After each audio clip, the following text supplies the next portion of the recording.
if you want your man to be interested for a lifetime, to always keep pursuing you, this is how you do it. In the beginning of a relationship, a man automatically pursues a woman because his testosterone levels are really high. But when a man has been spending time with a woman, on one hand he will start to bond with her, but on the other hand his testosterone levels will start to drop. So if you're in a long-term relationship, the one priority you should have is to always keep part of your life to yourself. The best thing is to every now and then create physical distance between the two of you, because it's always during a woman's absence when a man realizes what he actually feels for that woman. Because remember this, as much as fire needs oxygen, desire needs space. And the other thing you need to do if you want him to keep pursuing you is to discover new activities together.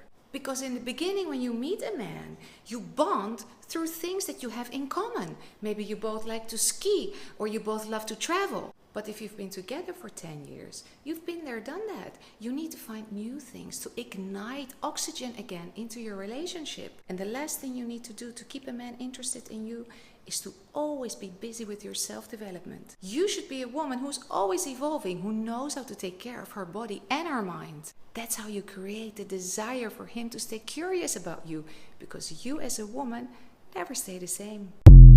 A rule to a happy marriage and keeping your man, or a relationship if you don't want to get married, is this, and I don't hear people ever talk about it, so listen. Be happy instead of good. This rule only applies for women. Everyone as a woman has been taught to be a good girl. We want to be good. We want to make him the dinner. We want to do this, that, the other. We want to make him happy because that's how we've been trained and taught to do in society everywhere, school. But the truth is, he would rather you be happy than good. If you're running around flustered, tired, I see all the women in the DMs. I see all the women all over social media. They're talking about, I do this, that, the other. I work 2 jobs. I look after the kids and he just sits on the sofa. I'm unhappy, I'm unhappy, I'm unhappy. Okay. How about this? You drop all the good girl act. You drop the pick-me act. You drop trying to fit into whatever it is you're trying to fit into and just be happy. If you don't want to cook that chicken tonight, don't cook it and get a takeaway. Whatever. I don't care. As long as you're happy, and he's going to value you more, because you're going to give him peace. You're not going to make him go crazy. And we all think, oh, I've got to cook, I've got to clean, I've got to this. That's what I bring to the table. No, my friend. You will see the most, in quotes, useless women be worshipped by men. Why? Because they are happy. They make their lives happy and fun. They're light to be with. They have a playful energy. You know what you become when you are nagging, you're working really hard, you're doing everything for him, you're cooking for him, cleaning for him, you're raising his children, but you are just this angry rat in the corner resenting him, like, I'm doing all this for you, you're doing nothing. You're giving mothering energy. You're giving that martyring mother energy who's like, I sacrificed everything for you. I walked over the mountain to bring you to this country, immigrant parent style. Nobody wants that. Nobody wants to sleep with that. Cut it out. Just a suggestion. The more you do for a man, the less he wants to do for you. The more you consider a man's feelings, the less he considers yours. This is sad, but it's true. I know a lot of y'all weren't taught this because it don't even make sense, but it's just the truth. The less you pay attention to a man, the more attention he pays to you if he really likes you and if he wants to chase you and be a man and get your attention.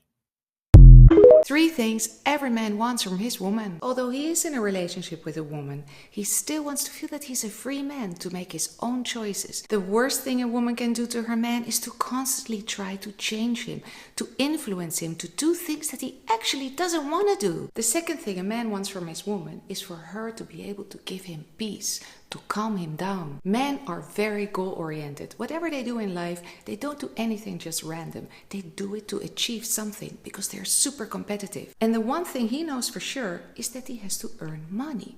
Because if he doesn't earn money, he is seen by society as some kind of loser. And on top of that, he's not really allowed to talk about his anxiety and his feelings and his worries, because then he is seen by women as being weak. But a man doesn't want a woman to help him solve his problems. He wants a woman to give him support, so that when he comes home with a lot of problems on his mind, she won't add to his problems. No, She will give him a warm hug and she will make him feel at peace at home. And the last thing all men need is for a woman to be able to inspire him. Maybe when a man is single, he's fine by living in his man cave. But once he meets a woman that he actually falls in love with, he starts to visualize his future with her. He starts to visualize how he can make more money to be able to please her. He changes. He wants to be close to her and make love to her. He wants to go to the gym and get his body in shape. Haven't you seen this with men? Once they're in love, they suddenly start to work out. And this is all because of her, because she inspires him to want to become a better man. And he needs that, because once a woman domesticates her man, she basically gives him more space to be able to go after his goals.